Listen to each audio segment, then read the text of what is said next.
সার্কের বদলে নতুন জোট যুক্ত থাকছেন কারা? দক্ষিণ এশিয়ায় আঞ্চলিক সহযোগিতা এবং বাণিজ্যিক সংহতির ক্ষেত্রে একসময় সবথেকে বড় উদ্যোগ ছিল south Asian association for regional cooperation বা সার্ক। তবে বিগত এক দশকে ভারত পাকিস্তানের মধ্যকার রাজনৈতিক টানাপোড়েনে, সীমান্ত উত্তেজনা এবং আস্থার ঘাটতির কারণে সংগঠনটি কার্যত অকার্যকর হয়ে পড়েছে।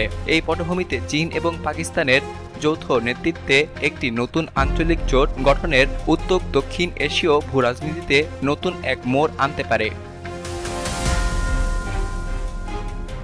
চীন পাকিস্তান উদ্যোগের পেছনের কৌশল। চীন এবং পাকিস্তান মনে করছে, দক্ষিণ এশিয়ায় টেকসই উন্নয়ন, অবকাঠামোগত সংযোগ এবং বাণিজ্যিক সহযোগিতা বাড়াতে হলে একটি নতুন এবং বাস্তব ভিত্তিক আঞ্চলিক প্ল্যাটফর্ম গঠনের প্রয়োজন। বিশেষ করে সার্কের স্থবিরতা এবং ভারতের একক আধিপত্যমূলক নীতি এই অঞ্চলের ক্ষুদ্র ও মাঝারি দেশগুলোর জন্য বাধা হয়ে দাঁড়িয়েছে।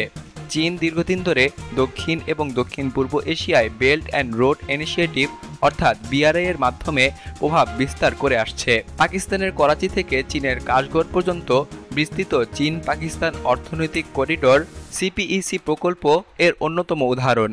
এই বাস্তবতায় চীন এবং পাকিস্তান চাইছে এমন একটি প্ল্যাটফর্ম গড়ে তুলতে যেখানে দক্ষিণ এশীয় দেশগুলোর জন্য বাস্তব ভিত্তিক আঞ্চলিক সংহতির সুযোগ থাকবে। ভারতের উপস্থিতি ছাড়াও কুনমিং বৈঠক গুরুত্বপূর্ণ সিগন্যাল। 2025 সালের 19 জুন চীনের কুনমিং শহরে একটি গুরুত্বপূর্ণ ত্রিপাক্ষিক বৈঠক অনুষ্ঠিত হয়।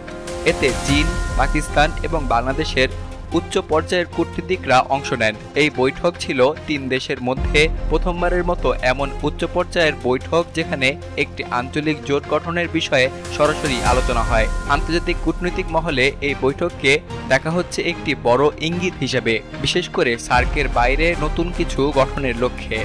ভারত এই বৈঠকের খবর পেয়ে স্পষ্ট উদ্বেগ প্রকাশ করেছে, কারণ বাংলাদেশের মতো একটি দক্ষিণ এশীয় গুরুত্বপূর্ণ দেশ যদি এই উদ্যোগে যুক্ত হয় তাহলে ভারতের আঞ্চলিক প্রভাব খর্ব হওয়ার সম্ভাবনা রয়েছে। বাংলাদেশের ভূমিকা এবং সম্ভাব্য অবস্থান। বাংলাদেশ ভূরাজনৈতিকভাবে দক্ষিণ এবং দক্ষিণ পূর্ব এশিয়ার সংযোগস্থলে অবস্থান করে। ভারতের সঙ্গে সুসম্পর্ক থাকলেও সাম্প্রতিক কিছু ইস্যু যেমন তিস্তা চুক্তি এবং অন্যান্য কিছু ইস্যু নিয়ে ঢাকা কিছুটা দূরত্ব বজায় রাখতে শুরু করেছে। চীনের সঙ্গে বাংলাদেশের বাণিজ্য এবং অবকাঠামো সম্পর্ক বিগত এক দশকে অনেক জোরদার হয়েছে। পদ্মা সেতু, পায়রা বন্দর, কর্ণফুলী টানেল এসব চীনের সহায়তায় বাস্তবায়িত হয়েছে।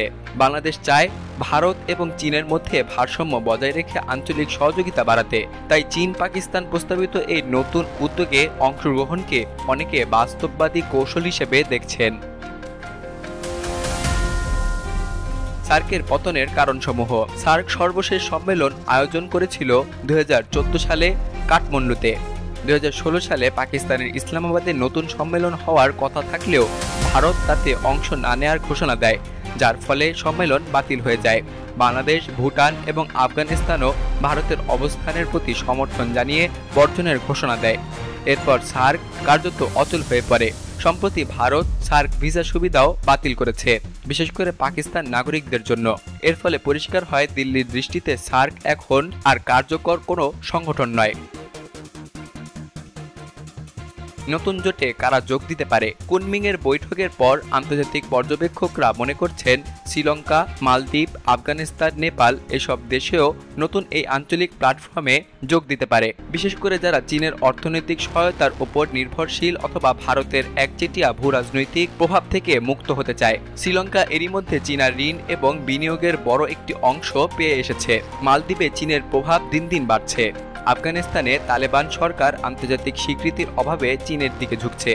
নেপাল ও ভারত চীন দ্বৈত প্রভাবের মধ্যে ভারসাম্য খোঁজার চেষ্টা করছে। ভারতের অনাগ্রহ এবং নীতিগত দূরত্ব। ভারতের প্রধানমন্ত্রী নরেন্দ্র মোদী সাম্প্রতিক দুটি সাংহাই সহযোগিতা সংস্থার অর্থাৎ SCO সম্মেলনে অংশ নেননি। এতে দেখা যায় ভারত ক্রমেই পশ্চিমমুখী হচ্ছে এবং চীন ও রাশিয়ার নেতৃত্বাধীন প্ল্যাটফর্ম থেকে কিছুটা দূরে থাকার কৌশল নিয়েছে। যুক্তরাষ্ট্র, ইসরায়েল, জাপান, অস্ট্রেলিয়ার সঙ্গে ভারতের নিরাপত্তা এবং প্রযুক্তি সম্পর্ক বেড়েছে, যা ইন্দো প্যাসিফিক কৌশলের অংশ।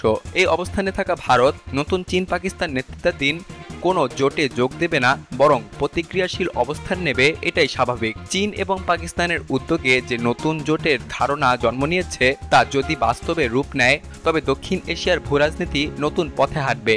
এটি ভারতের দীর্ঘদিনের একচেটিয়া আঞ্চলিক নেতৃত্বকে চ্যালেঞ্জ জানাবে এবং আঞ্চলিক দেশগুলোর জন্য বিকল্প সহযোগিতার দ্বার খুলে দেবে। তবে এই উদ্যোগ সফল করতে হলে কেবল রাজনৈতিক সদিচ্ছা নয়, বরং অর্থনৈতিক এবং নিরাপত্তাগত বাস্তবতার সঠিক মূল্যায়ন দরকার হবে।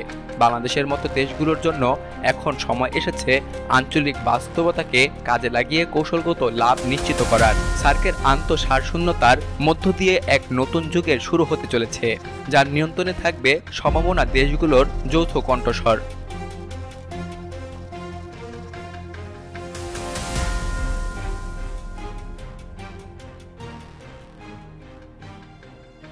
বিলিয়ানুর, নিউজ ডেস্ক, বাংলাদেশ কণ্ঠ, ঢাকা।